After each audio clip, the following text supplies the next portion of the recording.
We've all heard of Batman, right? Known for being a great DC superhero with great comic abilities, gadgets, and all sorts of other things. He's one of the more well-known superheroes next to Superman. Most of all, he doesn't need superpowers. But we're not talking about Batman specifically, but rather the villains of Batman. These villains are known for each of their own stories, all of which going down a wrong path. Killer Croc ended up with the mind of a reptile, Man-Bat, well, the same fucking thing, and the Joker being, well, Police, get what you deserve! the Joker. Elijah from the Bros suggested this to me and it piqued my interest. I will go over volume 1 of this series. If you want to see more from this, or if you want to see it for yourself, I will leave in the link in the description the Batfeeds playlist so you can watch this for yourself. Moving on now, we are starting with the Joker's tape. These specific tapes are meant to help us as a psychiatrist at Arkham Asylum. This tape gives us Joker as an example of what type of patients we are dealing with. In the audio recording, Joker talks about his dead goldfish, Chuckles. According to Joker, he didn't remember how he even felt about the death. Joker was going to tell his parents about it only to see his mother push the ant that brought him the goldfish down the stairs. And he laughs about it, like usual. Dr. Kelman apologizes for Joker's loss, but he replies, "You're not sorry. Not nearly sorry yet." What's worse is that later in this recording, Joker doesn't even call himself human before it cuts off while he is laughing. We are brought to Dr. Kellerman's home. It's nothing but eerie, nothing but the buzzing of the noise of the VCR recording until we hear Joker knocking on the door. We get this shot of the Joker in a trench coat before knocking grows even louder and tells the doctor to come out. Then it's this shot. This design of Joker in a very way is disturbing for me. I can't help but stare at it in nothing but wonder. I don't know if it's the non-existent pupils or the very creepy smile, or probably both for that matter, but we hear the sound of the door opening and the tape ends. We are shown Gotham Zoo's advertisement. It has an emphasis on feeding the crocodiles before cutting to a recording between Killer Croc and Dr. Kirk Langstrom. Langstrom takes a blood sample from Killer Croc to hopefully cure diseases. Killer Croc gives a warning saying that his hunger for other people is in his blood. This is foreshadowing, by the way. The audio recording cuts when Killer Croc is dismissed. We get someone being in a sewer system and a recording of them walking through it. What is this person trying to accomplish? I have no idea. There were plenty of red flags throughout the video and they die at the end. The scene did have me at the edge of my seat, I will give it that. We begin with an introduction to Wayne Tech Bioengineering before cutting to an audio recording, this time with Dr. Langstrom alone. He thinks that he has the tool to cure not only his deafness but for others as well. He uses vampire bat DNA in order to make the compound as well as Killer Croc's blood. Thanks to the sample 2 days later, Dimitri, the literal lab rat, has improved on its hearing. Though Mr. Wayne sees this as immoral and has given Kirk a deadline. Is that deadline when he's fired or when he makes the serum more acceptable? We don't really get an answer because it's in the perspective of Dr. Langstrom, but I'm going to assume it is the latter. Human trials can't also be involved in this experiment. So, a day later, Dr. Langstrom has no choice but to test the serum onto himself. Another day passes, and his hearing has gotten a lot more better. Dr. Langstrom even heard buzzing from the wall, stopping an electrical fire. Dimitri even escaped his cage while his hair is falling off day by day.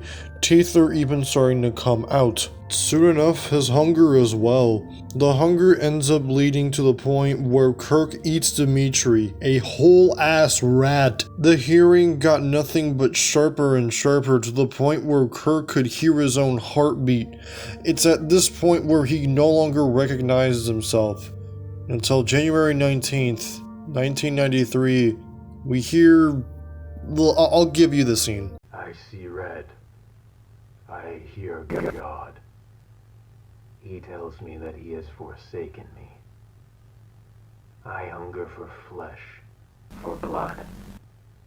I can fly like the angels now.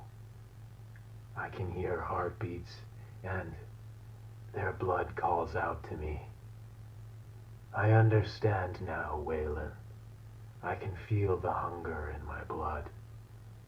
I must feed.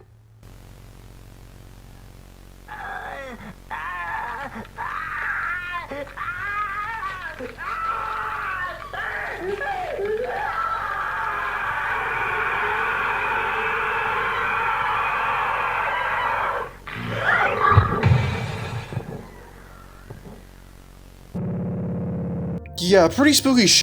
We cut to the news reporting 7 people dead in the past week, all of which their bodies' blood have been drained. We can already tell that this is Kirk's doing. We even see him climbing a tower, screeching on top of a cross, then flying away. Oh, and Professor Hugo Strange cuts in and says that he was the one making the tapes, and he'll be doing Dr. Langstrom's work from there. We start with a video about a real treatment for people with anger issues. It even shares the side effects casually like a normal medication commercial where everyone is happy and shit. Harvey Dent begins his explanation of the difficulty about controlling his temper and affecting his mayoral campaign. Hugo gives him medication to help Harvey, only for this said medication to give the anger itself a personality. We cut to Two-Face stalking someone's home, then Two-Face saying, Gotcha, bitch!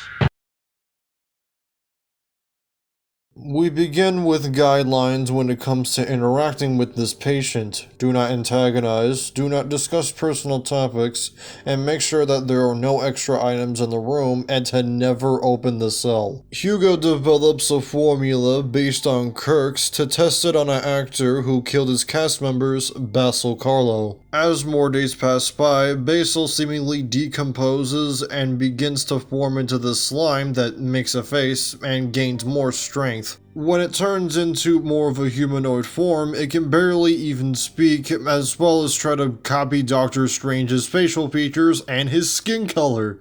You know what that means? He's trying to get himself the N-word pass. The next day, Clayface disguised himself as a chair and began to absorb a staff member that approached him. Then later, it escaped containment. We even see camera footage of Clayface running, looking at someone's camera with a nice side of a cheap jump scare. It's even disguised as objects in the Gotham Museum and falling over like the klutz he is.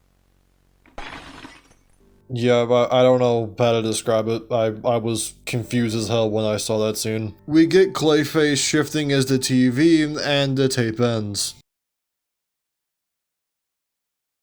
Many of our patients find this new environment strange at first, but we assure you, give it time. You'll feel at home before long. Stop the cap! Stop the cap right now! Stop the cap! No boys! We start with Dr. Jonathan Crane's experiment with someone named Gary. Crane explains how fear is power and incomprehensible, so he ends up spraying the gas and Gary ends up inhaling it. Then we get strange footage of what seems to be the perspective of Gary, in a strange room where there's nothing but a table and some chairs. My theory is that the two chairs represent both Jonathan Crane and Gary. As for the items on the table, I have no idea. Maybe this is what it looked like before Gary passed out, but maybe someone can extend this theory for me. Gary turns around only to see an entity behind him, only for him to cut running in what seems to be a hospital hallway.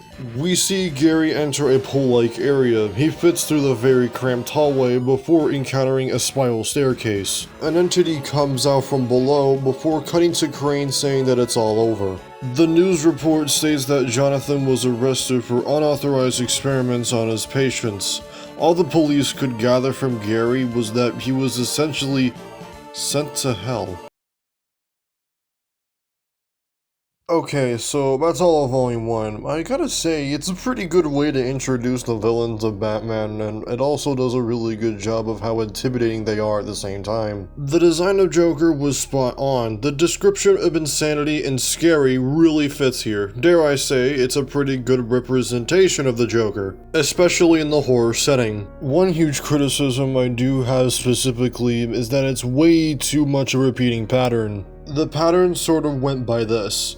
An introduction on said thing that is relevant, an audio recording of the villain and the Doctor, and the recording of what said villain can do. At least Man-Bat gets this excuse because he slowly transforms, therefore it flows a lot more better. At least for the video recordings, they do give us a refreshing experience, and each of the villains have their own setting. Sure, both Joker, Two-Face, and Clayface involve their victim being in a house, but at least they played their own according character and approached it in a different way. Be sure to like, comment, subscribe. I'm OP Silver, signing off.